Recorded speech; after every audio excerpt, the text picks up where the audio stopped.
Hi வாங்க, இன்றைக்கி ஒரு சூப்பரான டிஷ் பற்றி பார்க்கலாம். அதுக்கு முன்னாடி மார்னிங் என்ன பிரேக்ஃபாஸ்ட்னு பார்க்கலாம். எங்கள் வீட்டில் எப்போவுமே ஒரு ஆள் ஒன்றா சாப்பிட மாட்டாங்க, ஆளாளுக்கு ஒன்று ஒன்று கேட்பாங்க. நான் அப்படி பண்ணி கொடுத்து பழக்கம் பண்ணிட்டேன்.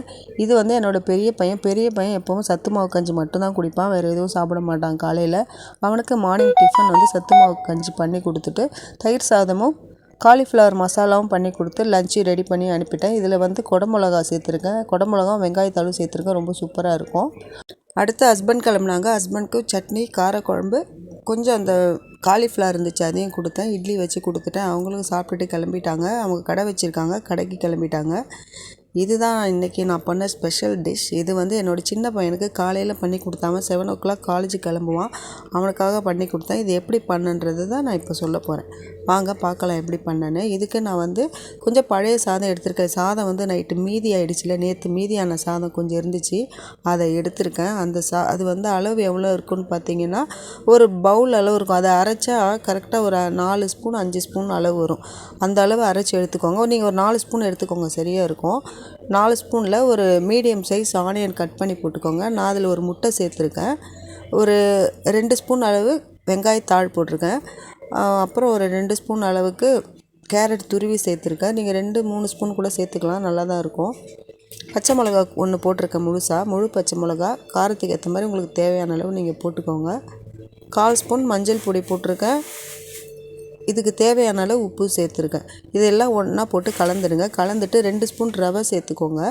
வறுத்த ரவை, வறுக்காத ரவை எது வேணாலும் சேர்த்துக்கலாம். ரவை சேர்த்தது ஒரு 2 ஸ்பூன் அளவு தண்ணியும் சேர்த்துக்கோங்க, இல்லைனா ரொம்ப கெட்டியாகிடும். 2 ஸ்பூன் அளவு தண்ணி சேர்த்துக்கோங்க, நல்லாயிருக்கும்.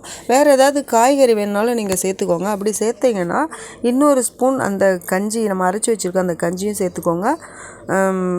ரவையும் கொஞ்சம் நீங்கள் எவ்வளோ காய் சேர்க்குறீங்களோ அந்த அளவுக்கு ரவையும் எக்ஸ்ட்ரா சேர்த்துக்கோங்க. அதே அளவுக்கு அந்த கஞ்சியும் சேர்த்துக்கோங்க, சரியாக இருக்கும்.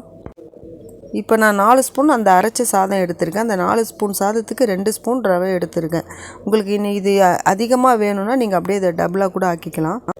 இப்போ தோசைக்கல் காய வச்சு நாம் எப்பவும் தோசை ஊற்றுற மாதிரி தோசை இல்லை, ஆம்லெட் ஊற்றுற மாதிரி எடுத்துக்கோங்க, அப்போ தான் நல்லாயிருக்கும். தோசை மாதிரி பண்ணுறத விட ஆம்லெட் மாதிரி போட்டு எடுத்துக்கோங்க, ரொம்ப நல்லாயிருக்கும். இதில் வந்து கூட உங்களுக்கு எக்ஸ்ட்ரா துருவி ஏதாவது சேர்க்கணும் அப்படின்னா இந்த ஸ்டேஜில் நீங்கள் சேர்த்துக்கோங்க, அதுவும் ரொம்ப நல்லாயிருக்கும். இதை ஊற்றிட்டு உடனே மூடி வச்சு எடுங்க. மூடி வச்சா தான் உள்ளே நல்லா குக் ஆகும். எனக்கு இதில் 3 ஆம்லேட் வந்துச்சு. 3ங்கிறது 2 சாப்பிட்டாலே ஒருத்தருக்கு வயிறு ஃபுல்லாகிடும், அந்த அளவுக்கு நல்லாயிருக்கும். ஏன்னா அது கொஞ்சம் திக்காகவும் இருக்குல்ல. இதுக்கு சைட் டிஷ் எதுவும் தேவையில்லை, இதை அப்படியே சாப்பிடலாம். இது செய்கிறதுக்கு டைம் ரொம்ப எடுக்காது. குயிக்காக ரெடி பண்ணிடலாம். இதை நான் பழைய சாதத்தில் தான் பண்ணேன், ஆனால் இதை பழைய சாதத்தில் தான் பண்ணணும்னு இல்லை, சூடாக இருக்க சாதத்தில் கூட பண்ணலாம், ரொம்ப நல்லாயிருக்கும். சாதம் வந்து கொஞ்சம் அதிகமாக போட்டுட்டிங்கன்னா அப்புறம் ஒட்டும், பிசுன்னு இருக்கும். அளவு கரெக்டாக போடுங்க, அளவு கரெக்டாக இருந்தால் சரியாக இருக்கும். அப்படி நீங்கள் சாதம் கொஞ்சம் எக்ஸ்ட்ரா போட்டிங்க அப்படின்னா கொஞ்சம் ரவை எக்ஸ்ட்ரா சேர்த்துக்கோங்க, நல்லாயிருக்கும். நான் ஒரு முட்டை சேர்த்துருக்கேன் இதில், உங்களுக்கு வேணும்னா நீங்கள் 2 கூட சேர்த்துக்கலாம். இது மேலே மிளகுத்தூள் வேணும்னா தூவிக்கோங்க, ஆனால் நான் இன்றைக்கி போடலை இதில். இது வந்து அவசரத்துக்கு எனக்கு அடிக்கடி கை கொடுத்து உதவி இருக்குது. எப்படின்னு சொன்னால் எதுவுமே குழம்பு இருக்காது, எதுவுமே இருக்காது. அந்த டைமில் ஒரே ஒரு முட்டை இருந்துச்சுன்னா கொஞ்சம் சாதம் போட்டு அரைச்சி இந்த மாதிரி பண்ணி சைட் டிஷ்ஷும் தேவையில்லை பாருங்கள். அப்படியே ஒரு 2 கொடுத்தனா அழகாக சாப்பிட்டுட்டு கிளம்பிடுவாங்க. இது ஹெல்த்தியாகவும் இருக்கும், இதனால் நமக்கு கெடுதியும் கூட கிடையாது. அதனால் நான் அடிக்கடி இதை பண்ணி தருவேன் வீட்டில்.